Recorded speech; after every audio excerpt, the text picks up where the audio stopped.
stop overestimating Ron DeSantis.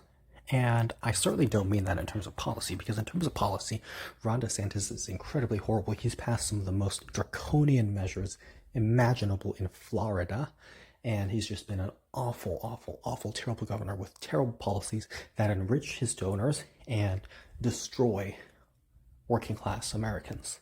So if he ever became president, he would be horrendous, and he would probably rise to the likes of George W. Bush and Donald J. Trump and even Ronald Reagan and even Richard Nixon. So Ron DeSantis would be a massive, massive, massive, terrible, awful, dangerous president. But what I mean is, stop overestimating him in terms of his primary prospects. And so first of all, remember on the flip side, back in 2017, 2018, the corporate media was excessively and relentlessly pushing Kamala Harris propaganda. They were pushing Kamala Harris so hard, and they said they were basically anointing Kamala Harris before the primary had even begun, and they were pretending that Kamala Harris was going to be a top-tier candidate, and they were pretending that she was going to make it to the end of the primary.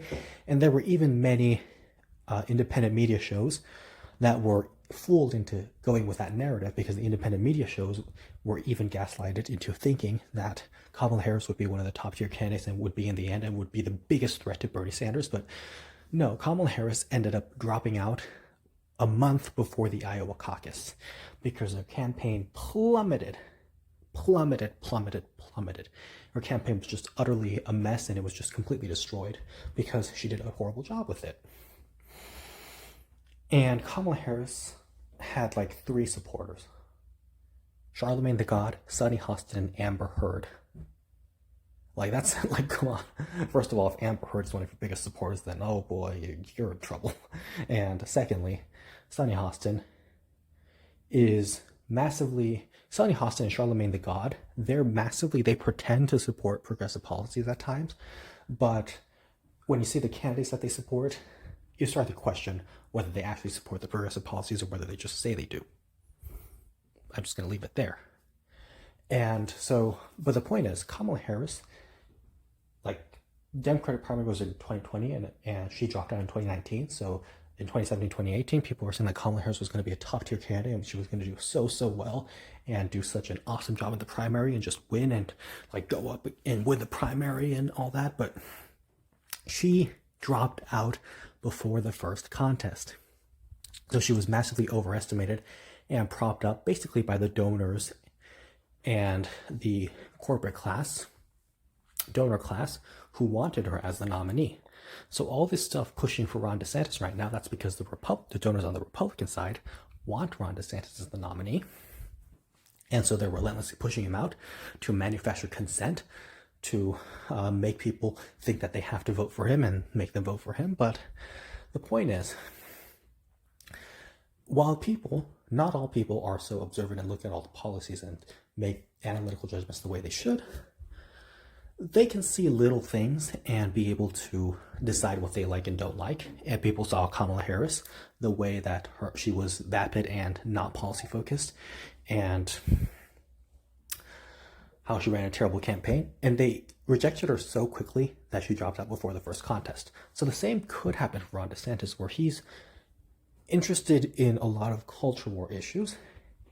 I've never heard him talk about the minimum wage, never heard him talk about outsourcing, never heard him talk about ending the wars, except when he does talk about foreign policy. He seems very pro-war and pro-interventionist, so good luck with that. And he's not substantive at all. So when he's doing the culture war issues, he's focusing on oppressing and being massively oppressive towards minority groups, which is horrible. But the point is, Ron DeSantis is just as vapid as Kamala Harris. He's just able to hide it better because Kamala Harris is the vice president right now, mainly because the donors pushed her in. But so Kamala Harris is in public more often, so people can see how pathetic she is.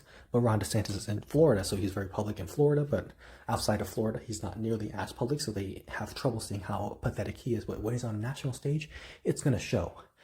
And Kamala Harris had like 2 minutes of fame when she attacked Joe Biden for having these policies that she also had. So she basically attacked him for having these horrible policies. that she also supports, because mass incarceration, Joe Biden, well, actually, she was attacking it for, I believe, working with segregationists. But actually, that's different. So she did not support that. So never mind, I misspoke. But the point is, Kamala Harris and Joe Biden both supported and contributed to mass incarceration by a lot. And Kamala Harris kept even trying to keep innocent people in jail. So the point is, Ron DeSantis might have like 2 or 3 minutes of fame like Kamala Harris had in the 2019 Democratic primary. But afterwards, he might just plummet because even with so much support from the donors, Kamala Harris plummeted and all the donors fled and went somewhere else. So the donors could do that to Ron DeSantis as well, because they might decide this puppet is not good enough, so we'll take a different puppet who is better at faking and at least pretending to be competent. So there is that.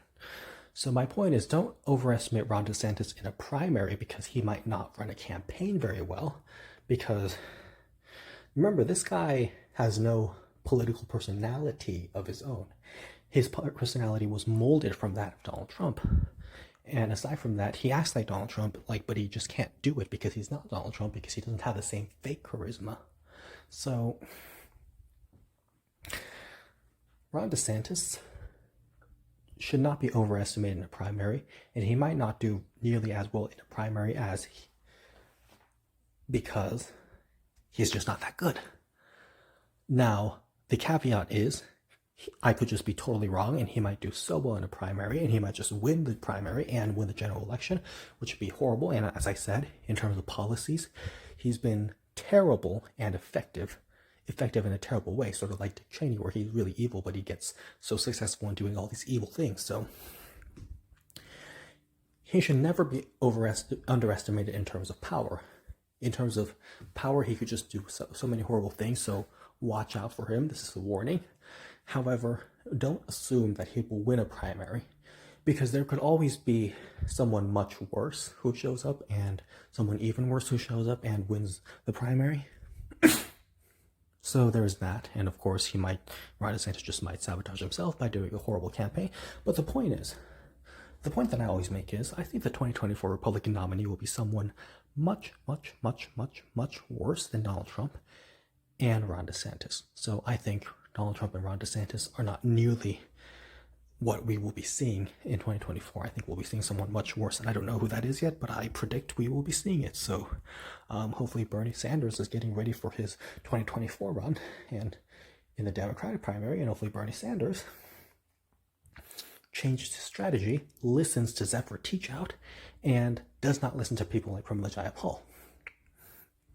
Because if Bernie Sanders changed his strategy and threw all his power in and acted like a strongman and acted like a bully on the Democratic primary stage, if Bernie Sanders took Kyle Kalinski's advice, then he would win and he would do well. And even if he doesn't, at least we could say he fought. So Bernie Sanders hopefully learns to implement the changes that he needs to and runs after implementing the changes.